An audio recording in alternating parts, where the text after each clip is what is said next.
क्या यूक्रेन के खिलाफ जंग में उतरेगी किम जोंग उन की सेना? रूस नॉर्थ कोरिया के बीच नई डील से डरी दुनिया। रूस और उत्तर कोरिया के बीच एक सैन्य समझौता हुआ है जिसके तहत दोनों देशों में किसी एक पर हमला होता है तो दूसरा देश बिना देर किए तुरंत उस देश को सैन्य सहायता मुहैया कराएगा।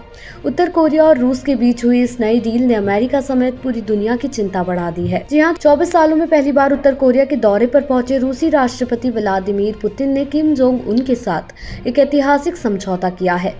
इस समझौते के तहत दोनों देश युद्ध की स्थिति में एक दूसरे को सैन्य मदद देंगे। रिपोर्ट्स के मुताबिक उत्तर कोरिया या रूस में किसी एक देश पर आक्रमण होता है और उसे युद्ध की स्थिति में धकेला जाता है तो दूसरा देश सैन्य सहायता प्रदान करेगा। दोनों देशों के बीच हुए इस समझौते के अनुच्छेद 4 में प्रावधान है कि अगर एक देश पर हमला होता है या वो युद्ध की स्थिति में है तो दूसरा देश तुरंत सैन्य और अन्य मदद देगा।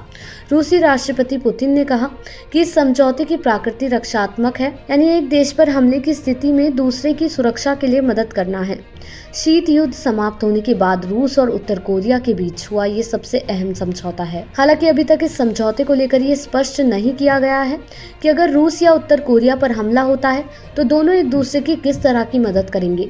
क्या दोनों देश एक दूसरे की जंग में अपने सैनिकों को लड़ने के लिए भेजेंगे या ये मदद केवल हथियार सैन्य सामग्री पहुंचाने तक शामिल होगी। इसके अलावा यूक्रेन में जारी जंग अगर बढ़ती है तो क्या इसमें भी उत्तर कोरिया अपनी भूमिका बढ़ाएगा? रूसी राष्ट्रपति व्लादिमीर पुतिन और उत्तर कोरिया के नेता किम जोंग उन ने इस समझौते को दोनों देशों के संबंधों में बेहतर बदलाव का एक कदम करार दिया जो सुरक्षा, व्यापार, निवेश, संस्कृति और मानवीय मदद जैसे तमाम पहलुओं को शामिल करेगा। उत्तर कोरिया के नेता किम जोंग उन ने यूक्रेन के खिलाफ पुतिन के युद्ध में पूरा समर्थन और सहयोग देने का वादा भी किया है। किम जोंग ने कहा कि दोनों देश अमेरिका और उसके सहयोगी देशों की औपनिवेशिका और दुनिया पर प्रभुत्व कायम करने की मानसिकता के खिलाफ लड़ने के लिए प्रतिबद्ध हैं।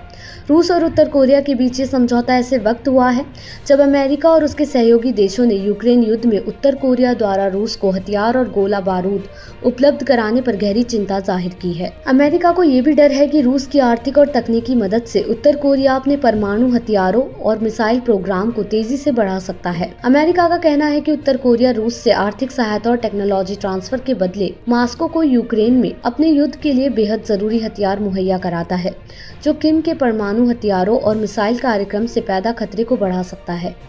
रूस और नॉर्थ कोरिया ने हथियारों के लेन देन से इनकार किया है, लेकिन दोनों देश सैन्य सहयोग मजबूत करने की लगातार वकालत कर रहे हैं। आपको बता दें, दक्षिण कोरियाई अधिकारियों का कहना है कि वो अभी भी शिखर सम्मेलन के परमाणु की व्याख्या कर रहे हैं, जिसमें ये भी शामिल है कि अगर उत्तर कोरिया पर हमला होता है तो रूस की प्रतिक्रिया क्या हो सकती है और क्या नया समझौता 1961 की संधि की तरह ही सुरक्षा मुहैया कराने का वादा करता है। दक्षिण कोरिया अधिकारियों ने समझौते के विवरण के बारे में उत्तर कोरियाई रिपोर्ट पर तुरंत कोई टिप्पणी नहीं की है। साथ ही आपको ये भी बता दें कि उत्तर कोरिया और दक्षिण कोरिया के बीच अलग अलग मोर्चे पर भी टकराव चलता रहता है।